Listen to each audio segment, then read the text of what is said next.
조갑제TV 시청자 여러분 안녕하십니까? 저는 조갑제닷컴의 조사편입니다. 2024년 2월 28일 오전 10시를 가리키고 있습니다. 지금 더불어민주당은 거의 분당 수준으로 접어드는 것 같습니다. 자, 조금 전 민주당의 5선 의원이죠. 설훈 의원이 탈당을 선언했습니다. 그 기자회견 내용을 좀 소개해 드리려고 하는데 내용이 매우 충격적입니다. 이재명 대표에 대한 원색적 비난으로 가득 차 있는데 이재명을 연산군에 비유했습니다. 연산군처럼 모든 의사결정을 측근들과만 결정을 한다. 그리고 쓴소리를 하는 사람들은 다 내쳐버리고 아첨하는 사람들만 곁에 둔다라고 아주 직격했습니다. 자, 이 기자회견 내용 좀 전해드리겠습니다. 자, 조금 전 9시 반경에 국회 소통관에서 기자회견을 열고 40여 년 동안 몸담고 일궈왔던 민주당을 떠나고자 이 자리에 섰다라고 하면서 자, 이렇게 밝혔습니다. 감히 무소불위에 이 대표를 가감없이 비판했다는 이유로 하위 10%를 통보받았고 지금까지 제가 민주당에서 일구고 싸워온 모든 것들을 다 부정당했다라고 했습니다.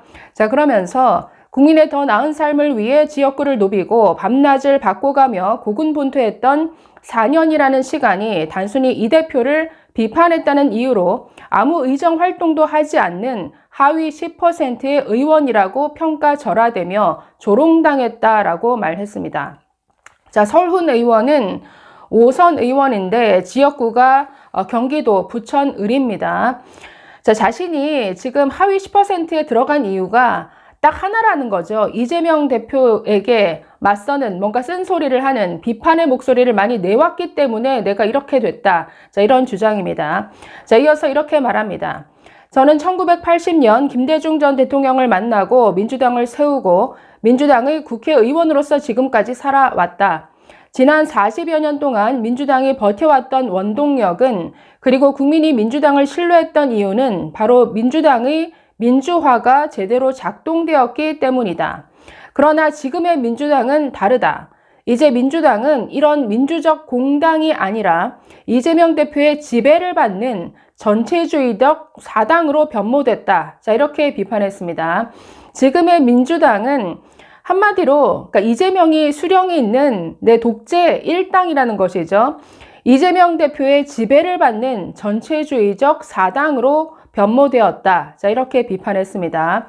자, 이어서 이 대표는 연산군처럼 모든 의사결정을 자신의 측근과만 결정하고 의사결정에 반하는 인물들을 모두 쳐내며 이재명 대표에게 아부하는 사람들만 곁에 두고 있다. 자, 이렇게 목소리를 높였습니다. 자, 이어서 국민을 위해 어떤 정치를 해야 하느냐며 심도 있게 토론하는 것이 아닌 어떻게 아부해야 이 대표에게 인정받고 공천을 받을 수 있을 것인지만 고민하는 정당이 되어버렸다.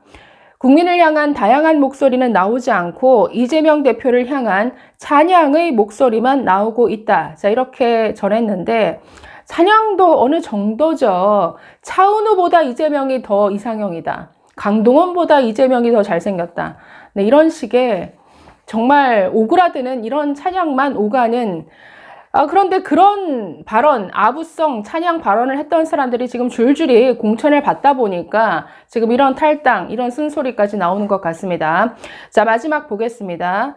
이 대표에게 정치는 그리고 민주당은 자기 자신의 방탄을 위한 수단일 뿐이고 윤석열 정권에게 고통받는 국민은 눈에 보이지 않고 그저 자신이 교도소를 어떻게 해야 가지 않을까만을 생각하며 당을 운영하고 있다. 국민이 아닌 이재명을 민생이 아닌 개인의 방탄만을 생각하는 변화된 민주당에 저는 더는 남아 있을 수 없다. 비록 민주당을 나가지만 민주당의 가치와 정신은 끝까지 제 가슴속에 담아둘 것이고 밖에서 민주당의 진정한 혁신을 위해 더욱 힘껏 싸우겠다. 자, 이렇게 강조했습니다. 자, 기자회견을 마치고 기자들 질문을 하는데 당연히 신당에 합류할 것이냐 이런 질문이 나오겠죠.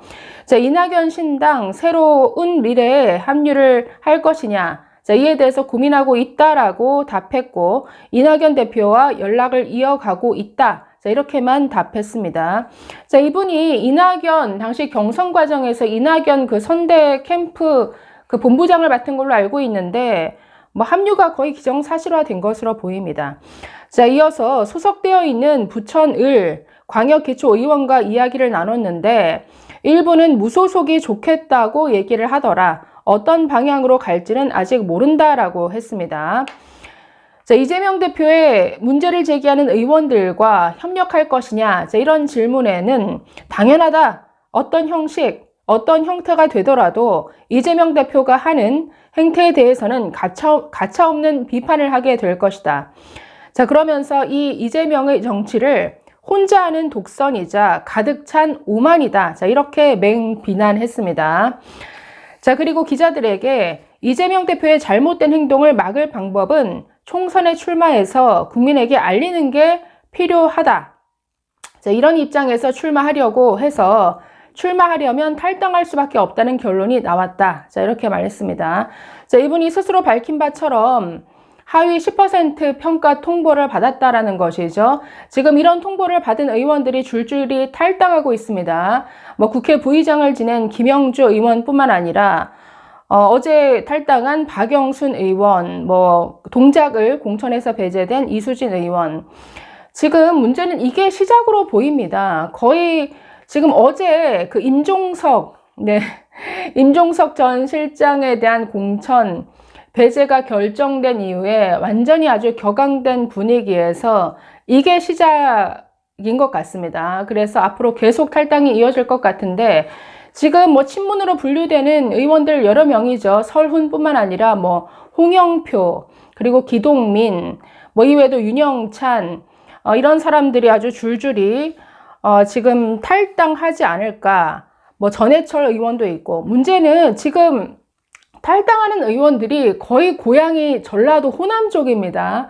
그래서 이 민주당의 큰 지지 기반인 호남 세력이 이재명 때문에 이재명에 반대하면서 떨어져 나가는, 이게 굉장한 어떤 우리 그 정치 지형에서 어떤 민주당의 어떤 위치랄까요? 스탠스를 굉장히 흔드는 이런 큰 흐름이 되지 않을까 싶은데, 그럼에도 불구하고 이재명은 오로지 어떻게 하면 자기가 살아남느냐만 생각하는 이런 사람이죠. 이런 이재명이다 보니까 그런 것을 아랑곳하지 않고 자기가 살아남으려면 적어도 이 민주당은 자기 사람들로 다 장악해야 된다. 이런 생각에 사로잡혀 있는 것 같습니다.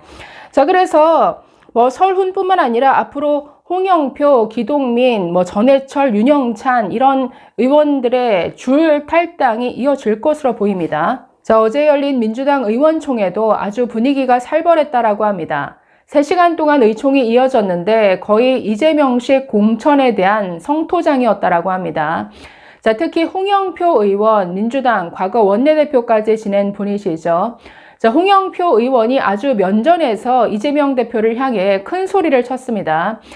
자, 이재명 대표가 기자들 앞에서 혁신 공천이라는 것은 말 그대로 가죽을 벗기는 아주 아픈 과정이다. 자, 이렇게 말한 바 있는데, 자, 이 발언을 빗대어서 홍영표 의원 이렇게 비판했습니다.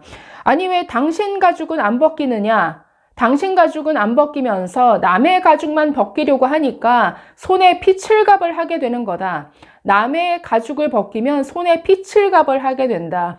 자, 그래서 지금 설훈 의원, 뭐 연산군의 피칠갑에 전체주의적 사당, 뭐 이런 온갖 비난이 지금 쏟아져 나오고 있습니다. 이 외에도 지금의 사태를 수습하기 위해서는 조정식 사무총장, 뭐 김병기 조직 사무부총장이 물러나야 한다. 뭐 이런 다양한 목소리가 나왔다라고 하는데, 이런 성토는 뭐 있을지언정 전혀 받아들여지지 않는 부분이죠. 자, 그래서 민주당이 지금 분당으로 갈 수밖에 없는 이유는 이게 기존의 공천 잡음과는 완전히 차원이 다른 수준인 것 같습니다. 그러니까 이재명이라는 이 사람의 본성에서 나오는 이런 분란인 것 같은데, 이재명은 자신이 살아남기 위해서는 수단과 방법을 가리지 않죠. 그러다 보니까 민주당 안에서 반칙이 일상화되었다라는 것이죠. 자, 얼마 전 그 선거관리위원장을 맡고 있던 정필모 의원이 사퇴를 했는데, 그러면서 자기가 속았다라고 했습니다. 즉, 이 경선 과정에서 여론조사를 담당하는 그 기관에 뭔가 이재명의 영향을 받는 리서치 DNA라는 이 업체가 슬그머니 끼워졌다라는 것이죠. 자신은 전혀 몰랐다. 그리고 전혀 보고를 받지 못했다. 그러니까 허위 보고를 받았다라는 점을 굉장히 에둘러서 말했는데, 이런 식의 반칙과 뭔가 이재명 측근들에 의해서 모든 것들이 좌지우지되는, 그래서 어떤 경선이라든가 모든 평가 방법, 그러니까 이런 민주적이어야 할 모든 절차에 있어서 반칙이 아주 일상화되다 보니까 그 결과를 당연히 구성원들이 받아들일 수 없는 것이죠. 그러니까 이런 반칙이 횡행하는 이런 경선 결과, 이런 어떤 공천 결과를 누가 받아들이겠습니까? 자, 지금의 민주당은 이재명을 수령으로 모시는, 이건 공당이 아니라 1인 지배 독재 정당, 사이비 정당화 되어 버린 것 같습니다. 감사합니다.